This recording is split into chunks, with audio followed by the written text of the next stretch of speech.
ជំរាបសួរស្ដីបងប្អូនទាំងអស់គ្នាថ្ងៃនេះគឺខ្ញុំមានវីដេអូមួយដែលនឹងបង្ហាញបងប្អូនទាំងអស់គ្នាពីរបៀបដាក់លុយចូលទៅក្នុង website JSMM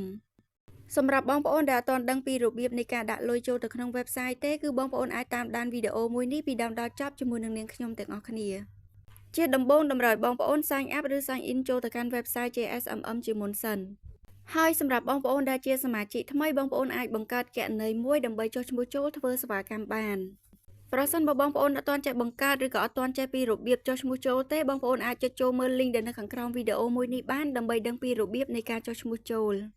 នៅពេលដែលបងប្អូនបាន sign up ឬ sign in ចូលទៅកាន់ website ហើយបងប្អូននឹងឃើញមាននៅទម្រង់បែបនេះហើយដើម្បីចូលធ្វើសេវាកម្មបានគឺតម្រូវបងប្អូនដាក់លុយចូលទៅក្នុង website ជាមុនសិនដើម្បីបញ្ចូលលុយចូលទៅក្នុង website បងប្អូនឃើញមានឆ្នូត3តូចៗនៅខាងលើនេះបងប្អូនអាចចុចចូលទៅលើឆ្នូត3នឹងបានបន្ទាប់មកបងប្អូនចុចចូលទៅលើពាក្យថា add phone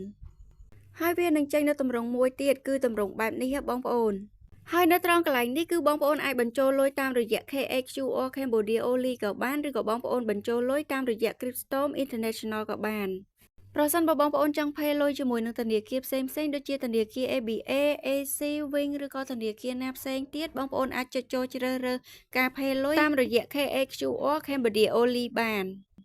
ក៏ប៉ុន្តែប្រសិនបើបងប្អូនចង់ pay លុយជាមួយនឹង Binance បងប្អូនអាចចុចចូលជ្រើសរើសទៅលើការ pay លុយតាមរយៈ Cryptostorm International បាន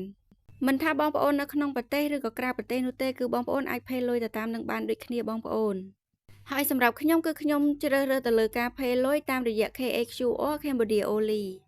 នៅពេលដែលបងប្អូនបានចុចចូលទៅលើ KHQR Cambodia Only នឹងហើយបងប្អូននឹងឃើញវាចេញបែបនេះហើយក៏មានការណែនាំប្រាប់បងប្អូនថាការដាក់ប្រាក់តាមរយៈ KHQR គឺដាក់បានគ្រប់ធនាគារគ្រប់ទីកន្លែងគ្រប់ពេលវេលាហើយចូលភ្លាមតែម្ដងបងប្អូនហើយនៅខាងក្រោមហ្នឹងគឺជាកន្លែងសម្រាប់ឲ្យបងប្អូនបញ្ចូលចំនួនទឹកប្រាក់ដែលនៅក្នុងហ្នឹងគឺបងប្អូនអាចដាក់ចំនួនទឹកប្រាក់បានយ៉ាងតិចគឺ 0.10 សេនបងប្អូនដូច្នេះហើយបងប្អូនអាចដាក់ចំនួនទឹកប្រាក់ដែលបងប្អូនចង់បញ្ចូលទៅក្នុង website ទៅតាមតម្រូវការរបស់បងប្អូនបាន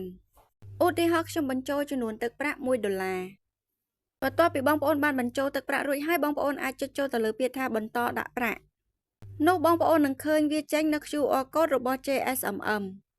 សម្រាប់ QR code មួយនេះគឺបងប្អូនអាច screenshot ដើម្បីទទួលទាត់ជាមួយនឹងធនាគារណាមួយដែលបងប្អូនប្រើប្រាស់ជាប្រចាំក៏បានឬក៏បងប្អូនចង់ scan QR code មួយនេះផ្ទាល់តែម្ដងក៏បានដែរបងប្អូន